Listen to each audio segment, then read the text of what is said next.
Hi guys, Mom Studs. I'm Mufu and you're watching Music with Mufu. In today's video, I'm going to give you 5 questions that you could ask your prospective music tutor. Number 1 is, what is his specialty? What instrument is his or her strength? So most tutors can teach a multiple number of instruments, and you hope that this teacher is going to be honest with you to tell you that I teach this and this, but my expertise is in, let's say, piano, or my expertise is in flute. That really helps so that you know what you're getting into. If this person is a percussionist and is giving your child piano lessons, it might be short term, so you might be doing it for beginner up to a certain level, and then you'll have to search for another tutor. And by the way, in Kenya, that's very common. So don't see that so much as a disadvantage. But on the other hand, if you can actually get a tutor whose specialty is in piano, start with that tutor so that you can have a longer time with that tutor and it can be more consistent instead of changing teaching methods. So it's very important that you figure out what the tutor's expertise is in. Number 2, you want to establish the age that the teacher usually teaches. So you could find a tutor who just teaches children, little children only. Number 3, you're going to ask the tutor how long the lessons are. By standard or commonly, lessons are 30 minutes long, but it's not uncommon to have lessons that are 35 minutes long. And then depending on the age of your child or the level of their skill, the lessons can even run longer. So if the child is 5.5 or even like a 3-year-old or whatever, you want the lessons to be really short, and you talk about this in your interview session so that you don't go into starting lessons and it was 30 minutes long and the child was bored 20 minutes of the time, or the teacher struggled through 15 minutes to get anything done. So talk about that. A tutor can also tell you, well, if your child is this age, our lesson is going to be this long, or if your child is doing grade 6, 7, rather than doing 30 minutes, I would like to do 45.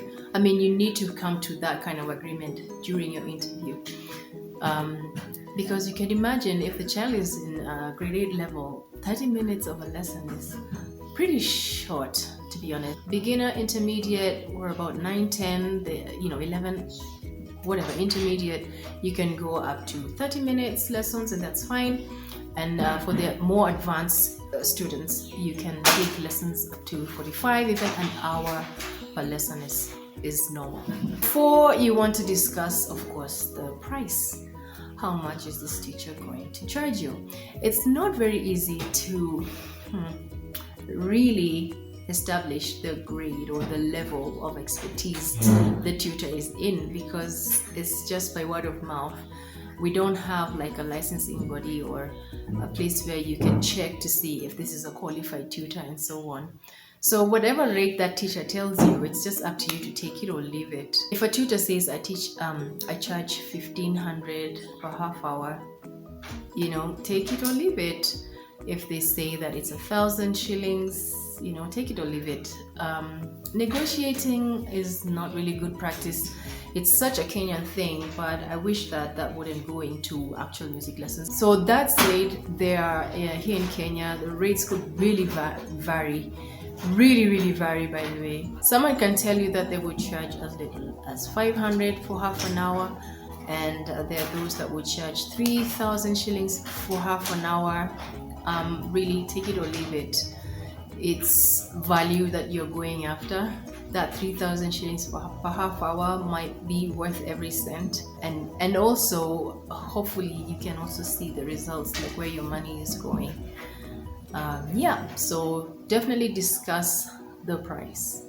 Number 5, this is so important. Right at your interview session, please find out what happens if a lesson is missed. Now, you might be paying for the lessons in advance. You might be paying, let's say, for the month. So maybe for every 4 lessons, you pay 4,000 shillings before, or you're paying 6,000 shillings before, depending on how much it is per lesson. What happens if on one of the days the child fell sick?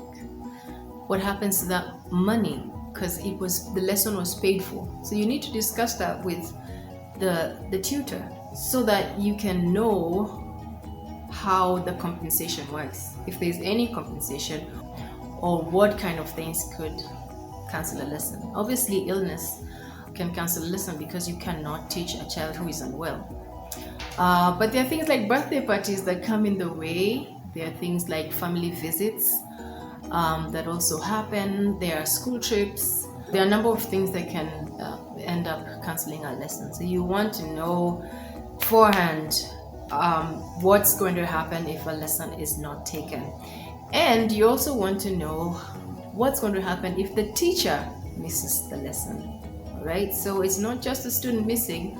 Sometimes the teacher has to miss.